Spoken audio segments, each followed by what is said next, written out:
बिस्मिल्लाहिर्रहमानिर्रहीम। इय्याका नअबुदु व इय्याका नस्तईन। अल्लाह तेरी इबादत करते हैं और सिर्फ तेरे से मदद मांगते हैं मौला। लाहौर आज पहले तो मैं जिस तादाद में आप आज हॉकी स्टेडियम में आए, जश्न आजादी बनाने के लिए,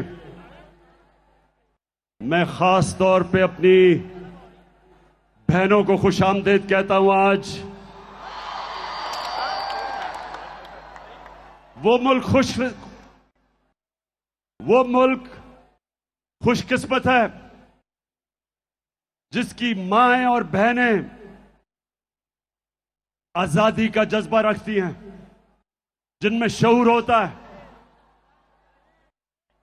और वो मुल्क खुशकिस्मत है जिसमें इस तरह के जुनूनी बाशऊर नौजवान होते हैं।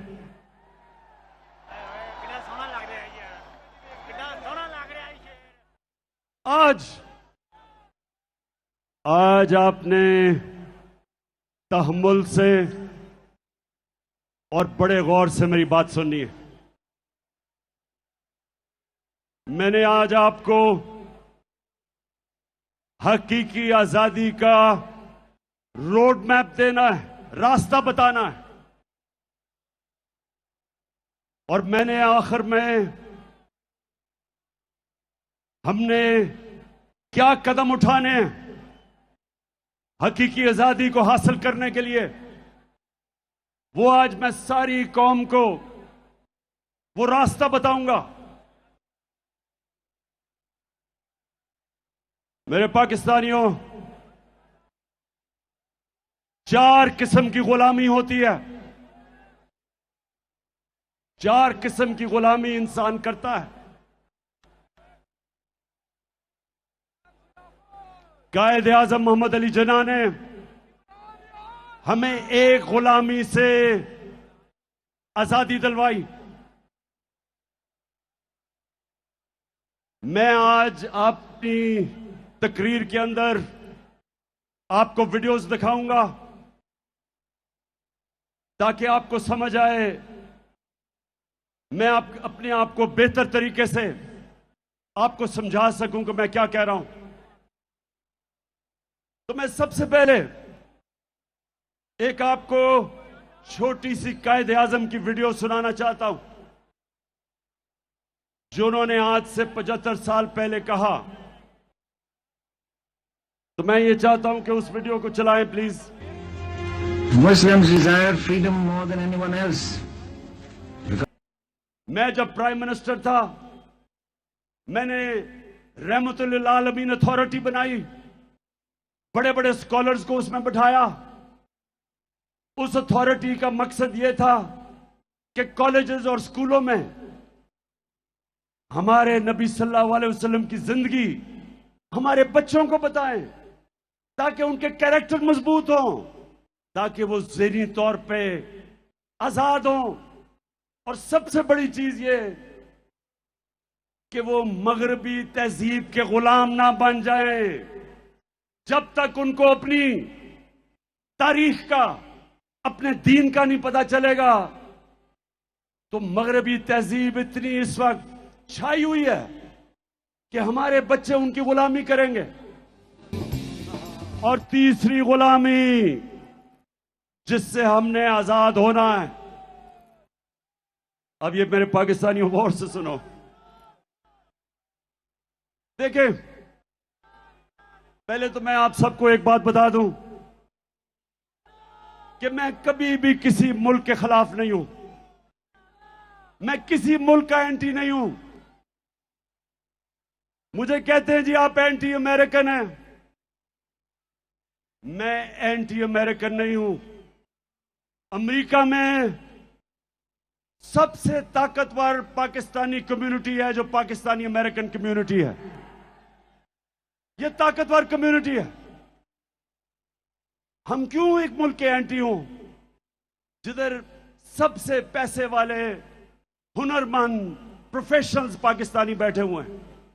और दूसरी चीज कि अमेरिका को पाकिस्तान सबसे ज्यादा अपनी चीजें एक्सपोर्ट करती है।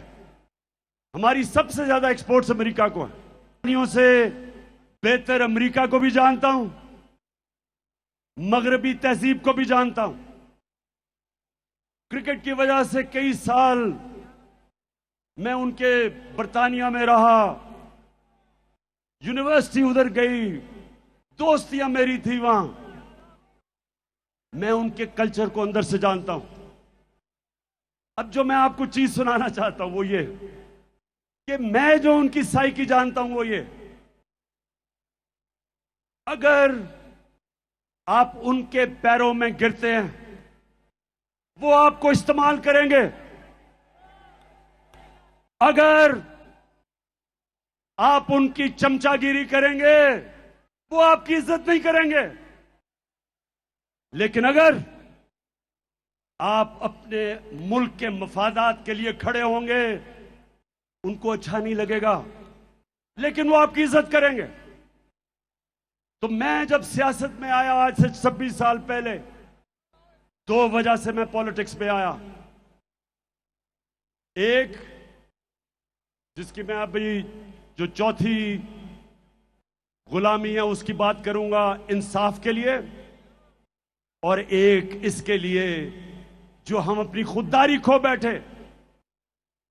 मैं ये चाहता हूं कि आप चलाएं कि मैं जब 26 साल पहले पॉलिटिक्स में आया था तो मैं क्या कह रहा था, ताकि आपको ये ना लगे कि मैं ऐसे ही लोगों को वरगलाने के लिए, वोट लेने के लिए मैं अमेरिका के खिलाफ बात कर बता रहा हूं कि मैं वो पाकिस्तानी था जिसको अल्लाह ने सबसे ज्यादा शोहरत दी। पैसा मेरी जिंदगी के मुताबिक बहुत था। मुझे क्या जरूरत पड़ी थी कि अगर मैं जाती मफादात के लिए पॉलिटिक्स में आता, कि जिस इंसान को अल्लाह ने सब दिया था उसको क्या जरूरत पड़ी थी कि 26 साल अपनी जिंदगी के पॉलिटिक्स में गुजारे और इन गंदे लोगों के साथ मथा लगाए।